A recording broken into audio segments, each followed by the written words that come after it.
Every April Fool's Day, my boyfriend joined his childhood friend in the same cruel prank, pretending to propose to me. Last year, I slipped the ring onto my finger, my heart full of hope. Suddenly, the mechanism snapped tight. Pain shot through my hand and I cried out. He apologized afterward and promised that this year the proposal would be real. As such, I arrived carefully dressed, believing him. Instead, I was met with a face full of cake. He reached out gently, wiping the cream from my face as if it were nothing more than a harmless joke. However, this time, I took a step back. After 6 disappointments, I chose to walk away. So why was it that, in the end, he was the one consumed by regret?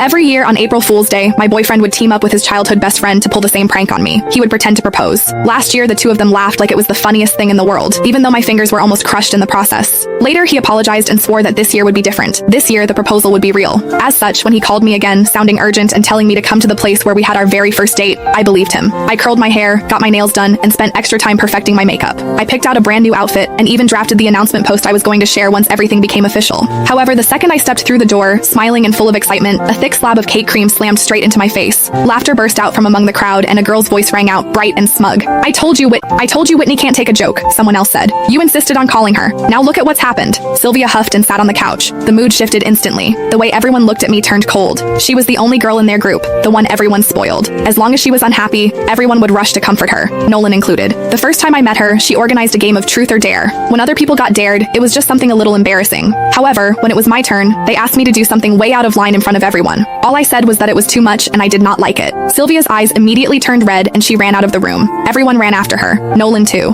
The welcome party that was supposed to be for me ended with me sitting there alone. He never said anything about it afterward, but from that day on, he never brought me to their gatherings again unless Sylvia said it was okay. Then Nolan looked at me, his brows pulled tight. Whitney, apologize to Sylvia. Before, I would have swallowed everything. I would have forced a smile, apologized, and explained myself just to fit in, just so Nolan would not look bad in front of his friends. I probably would not have even waited for him to ask. However, when even breaking up meant less to him than a single moment of Sylvia being upset, I finally understood. From the very beginning, this relationship never mattered as much to him as what he had with her. I bent down and picked up the bag and coat I had bought in order to meet his parents. As they stared, cold and judging, I said, Nolan, we're done. I mean it this time. My heels felt unsteady as I turned and walked out. As the door closed behind me, I could still hear Sylvia's light, teasing laughter drifting out from inside. Are you seriously not going after her, you hopeless romantic? Nolan let out an icy laugh. She's just throwing a tantrum. If I actually go after her, what about you? He shrugged like it was obvious. Besides, she has no one to rely on except me. She's way easier to deal with than you. My heart felt like it had been split open. His words cut through me like a knife, slicing into wounds that had never fully healed. 6 years ago, right there, Nolan had confessed to me. He told me I was the one he wanted for the rest of his life. Truth be told, it had not been easy for him to win me over. When I was 15, my parents both remarried and started new families of their own. I became the extra piece no one wanted to talk about. I resisted relationships